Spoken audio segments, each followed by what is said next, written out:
అంబేద్కర్ లేడు ఇన్ఛార్జ్ ఉన్నాడు. గడిచినటువంటి గత కొన్ని రోజులుగా Visakhapatnam greater Visakha municipal corporation కాల పరిధి 4 సంవత్సరాలు నేడుతో పూర్తవుతున్నటువంటి సందర్భంలో తెలుగుదేశం పార్టీకి చెందినటువంటి నేతలు, ఆ పార్టీకి చెందినటువంటి కార్పొరేటర్లు కానీ, ప్రాంతంలో ఉన్నటువంటి ప్రజాప్రతినిధులు కానీ వైఎస్ఆర్ కాంగ్రెస్ పార్టీకి చెందినటువంటి మేయర్ గారి మీద నో కాన్ఫిడెన్స్ మోషన్ పెట్టాలన్నటువంటి ఈరోజు ప్రముఖంగా కొన్ని పత్రికల్లో చూసాం. పెద్ద ఎత్తున రాజకీయ వర్గాల్లో చర్చ జరుగుతున్నటువంటి విషయాన్ని కూడా చూసాం. అందులో భాగంగానే నేడు కూడా కొంతమంది వైఎస్ఆర్ కాంగ్రెస్ పార్టీ కార్పొరేటర్లని నిన్న మొన్న గడిచినటువంటి 4 రోజులుగా పెద్ద ఎత్తున వాళ్ళ మీద ఒత్తిడి తీసుకొని వచ్చి కొంతమందిని ప్రలోభ పెట్టి, కొంతమందిని భయపెట్టి, కొంతమందిని ఇతర ఆశలు చూపించి వారిని లొంగ తీసుకొని ఒక 3 4 ఈరోజు తెలుగుదేశం పార్టీలో చేర్చుకునేటువంటి దాన్ని కూడా తీసుకెళ్లినటువంటి విషయాన్ని మనం కూడా చూసాం. అయితే ఇప్పుడే పెద్దలు కన్నబాబు గారు చెప్పినట్టు ఉన్నటువంటి వైఎస్ఆర్ కాంగ్రెస్ పార్టీ కార్పొరేటర్లు అందరితో కూడా వారు సుదీర్ఘంగా వారు మాట్లాడడం జరిగింది. ప్రస్తుతం ఉన్నటువంటి రాజకీయ పరిస్థితుల్ని వివరించడం జరిగింది.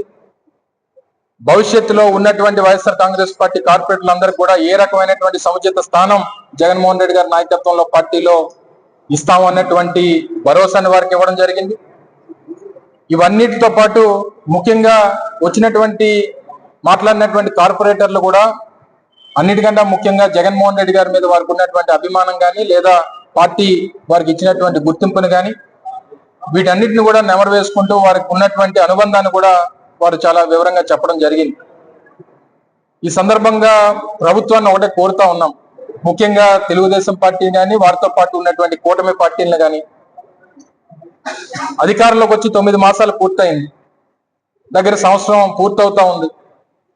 మీరు ప్రభుత్వ పనితీరు, రాష్ట్ర ప్రజలకు ఇచ్చినటువంటి హామీల మీద దృష్టి పెట్టాల్సినటువంటి ప్రభుత్వం ఏ రకంగా ఇంకా వైఎస్ఆర్ కాంగ్రెస్ పార్టీలో ఉన్నటువంటి కౌన్సిలర్నో, కార్పొరేటర్లనో, లేకపోతే ఎంపీటీసీలో, జెడ్పీటీసీలో వీరిని ఏ రకంగా కొనుగోలు చేయాలి, ఏ రకంగా వారిని ప్రలోభ పెట్టాలి, ఏ రకంగా వారిని భయపెట్టాలి, ఏ రకంగా బెదిరించాలి, ఏ రకంగా వారి దగ్గర అధికారం లాక్కోవాలనేటువంటి ఈ చీప్ పాలిటిక్స్ అనేటువంటివి, దీని మీద శ్రద్ధ ఏదైతే పెడతా ఉన్నారో అది ప్రభుత్వ పనితీరు మీద పెట్టుంటే ఇచ్చినటువంటి హామీలు అమలు చేయడానికి కొంచెమన్నా ఓ మార్గం దొరికేది.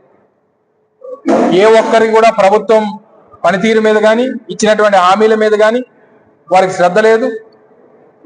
ఉన్నటువంటి అధికారాన్ని ఏ రకంగా లాక్కోవాలనేటువంటి తాపత్రయం నడుస్తున్నటువంటి ఇప్పుడున్నటువంటి కూటమి ప్రభుత్వానికి మరొకసారి తెలియజేస్తా ఉన్నాం. ఉన్నటువంటి వైఎస్ఆర్ కాంగ్రెస్ పార్టీ కార్పొరేటర్లు కానీ,